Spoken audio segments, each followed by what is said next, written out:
Hello friends, welcome to my channel. तो आज हम बात करेंगे क्लास 6 की geography text book NCERT book chapter number 8।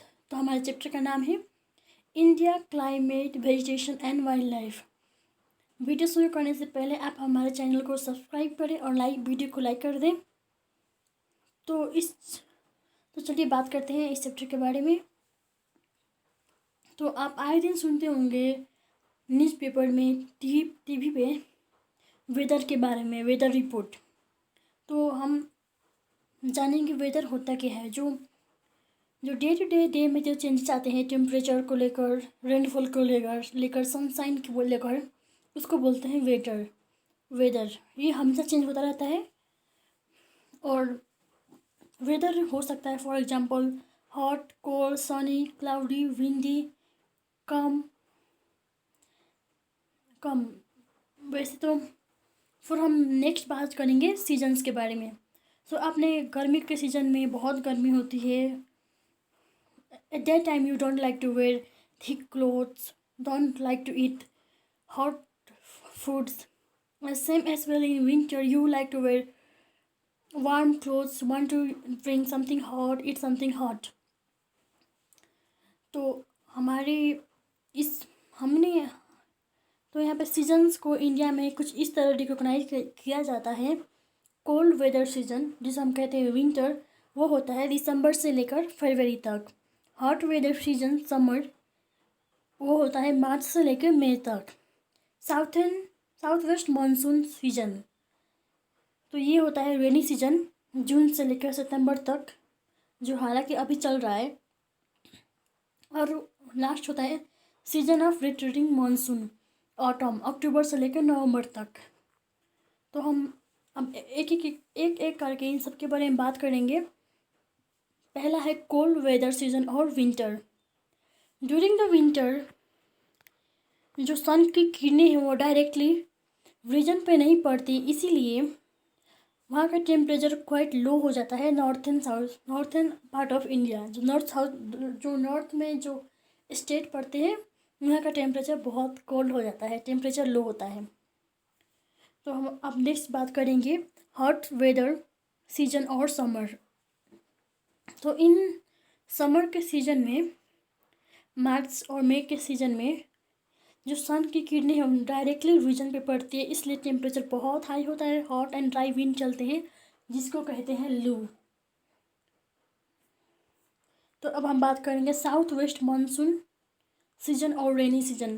तो ये साउथ वेस्ट मानसून सीजन होता क्या है, जब जो हवाएं हैं, विंड है, जो Arabian sea and bay of Bengal की जो हवाएं हैं, जब वो हमारे इंडिया की अर्थ की ओर, लैंडमास की ओर आती है, उसको बोलते हैं साउथ वेस्ट मानसून। सो ये जो हवाएं हैं सी से अपने हवा में मॉइस्चर लेकर आती है, जो माउंटेन से टकराती है, तब माउंटेन बैरियर से टकरा कर रेनफॉल शुरू हो जाता है।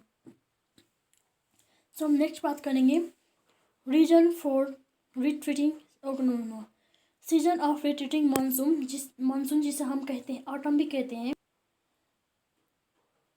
इसको हम ऑटम भी कहते हैं। तो यहाँ पे जो विंड आई होती है ना साउथ वेस्ट मानसून में, वो वापस जाती है वापस सी में। तो यहाँ पे देखिए wind move back to the mainland to the bay of Bengal.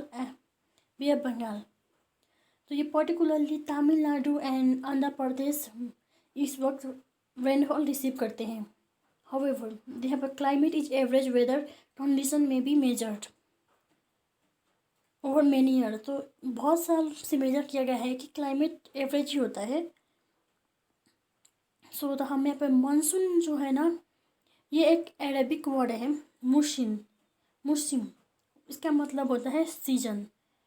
सो हमारे जो इंडिया की लोकेशन है वो है ट्रॉपिकल रीजन में, इसी कारण हमें मानसून पे डिपेंड करना पड़ता है अच्छी एग्रीकल्चर के लिए। जितनी अच्छी बारिश होगी उतनी अच्छा एग्रीकल्चर होगा। तो हमारे क्लाइमेट है वो किस चीज़ पर डिपेंड करती है, नॉर्मली करता है कंट्री की लोकेशन पे, altitude, distance from the sea, relief. So आप जो वेस्ट की तरफ देखेंगे राजस्थान, वहाँ पे कुछ जगह है जैसलमेर, जैसलमेर एंड बीकानेर। ये एक डेजर्ट है राजस्थान का। यहाँ पे बहुत गर्मी होती है, यहाँ पे बारिश बहुत रेयरली नहीं होती है यहाँ पे बारिश। और कुछ जगह है जो नॉर्थ में, जम्मू एंड कश्मीर, वहाँ के कुछ जगह ऐसे हैं जो फ्रीजिंग कोल्ड है, जिसे कहा जाता है कोल्ड डेजर्ट। वहाँ पे भी बारिश नहीं होती है और इसी कारण वहाँ पे कुछ फसल भी नहीं हो सकता। और जो कोस्टल एरिया है जैसे कि मुंबई, कोलकाता, यहाँ का क्लाइमेट मॉडरेट रहता है, ना ज़्यादा गर्मी होती है ना ज़्यादा ठंड पड़ती है। ओके, तो हम अब बात करेंगे मायासोरम के बारे में, जो मेघालय में पड़ता है। ये दुनिया में सबसे ज़्यादा हाईएस्ट रेनफॉल रिसीव करता है, ये आप बात याद रखिएगा। और जहाँ के जलसमपुर है, जैसलमेर है जो राजस्थान में पड़ता है, यहाँ पे कहीं बारिश होती ही नहीं। तो अब हम बात करेंगे नेचुरल वेजिटेशन के बारे में। इससे पहले आप यहाँ पे इस इमेज पे गौर दीजिए। यहाँ पर आप देखेंगे ग्राउंड लेयर है, उसके बाद है सॉइल लेयर। जिन घास पेड़ पौधों की ऊंचाई लंबाई 1.5 मीटर से कम होती है उसको बोलते हैं सर्व। ओके, सो हम अपने कंट्री में बहुत सारी वैरायटी देख सकते हैं, plant life, animal life, species, green grasses, बहुत सारी अलग अलग तरह की है। ब्रूसेस एंड सर्फ, जो छोटी मोटी झाड़ियाँ होती हैं उसको बोलते हैं ब्रूसेस। तो हमारे यहाँ बहुत, देखिए अब हम बात करेंगे नेचुरल वेजिटेशन के बारे में। नेचुरल वेजिटेशन वो है जैसे कि जंगली पेड़ पौधे जो बिना किसी ह्यूमन बीइंग के हेल्प के बिना ही ग्रो करते हैं, उसको बोलते हैं नेचुरल वेजिटेशन। अब हम बात करेंगे why are the forest necessary. तो आप सभी को कुछ हद तक पता होगा फॉरेस्ट क्यों ज़रूरी है, पर मैं यहाँ बताना चाहूँगी फॉरेस्ट जो है वो सबसे पहले हमें उससे चाहिए ऑक्सीजन, जो पेड़ पौधे छोड़ते हैं, जिससे हम सांस लेते हैं, एंड ऑब्जर्व कार्बन डाइऑक्साइड।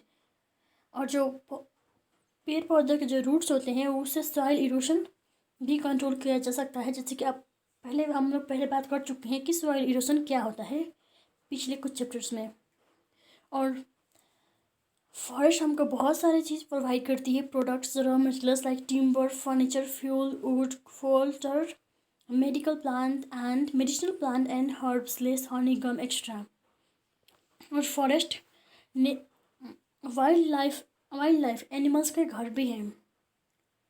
तो बहुत सारी जगह है जहाँ पे ये जो नेचुरल वेजिटेशन है डिस्ट्रॉय कर दिया गया है, पेड़ पौधों को काट दिया गया है।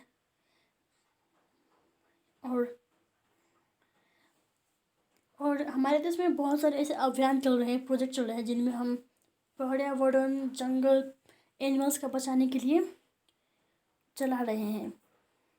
यहाँ पे येलो बॉक्स ने एक स्टोरी दिया है लीला के पेरेंट्स के बारे में, जो उसके हर बर्थडे पर नीम के प्लांट लगाते थे।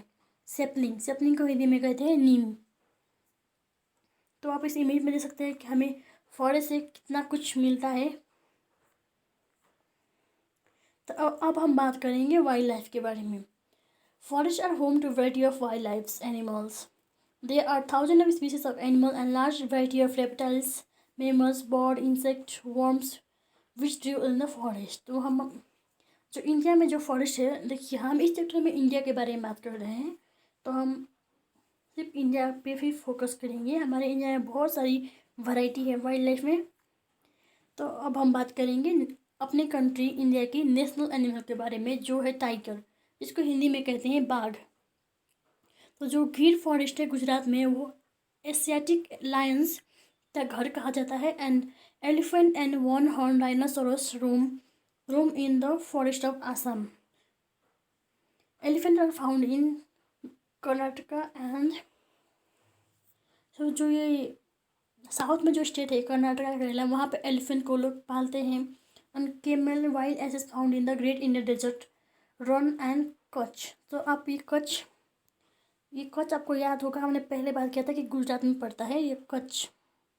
फिर कुछ और भी बहुत सारे एनिमल मिलते हैं इन जंगलों में। तो अब हम बात करेंगे हमारे देश की नेशनल बर्ड, जो कि है पीकॉक, हिंदी में कहते हैं मोर। तो इंडिया में सब India is equal rich in the bird life. India में बहुत सारी बर्ड मिलती है, पैरट, पेंगुइन, गीज, बुलडॉग एक्स्ट्रा। तो यहाँ पे कुछ इमेज दिए गए हैं। तो यहाँ पे कुछ न्यूज़पेपर्स है जिसमें village in tiger reserve must be relocated. तो यहाँ पे बहुत सारी जो वाइल्ड लाइफ इश्यूज़ के ऊपर न्यूज़पेपर में दिया गया है। ओके, तो हमारे इस वीडियो में यहाँ तक। इसी के साथ हमारा क्लास 6 का ज्योग्राफी टेक्स्ट बुक ख़त्म होता है। तो हम फिर मिलेंगे कल किसी नए वीडियो को लेकर। Please guys like, subscribe and comment to my channel. Thank you. Have a nice day ahead.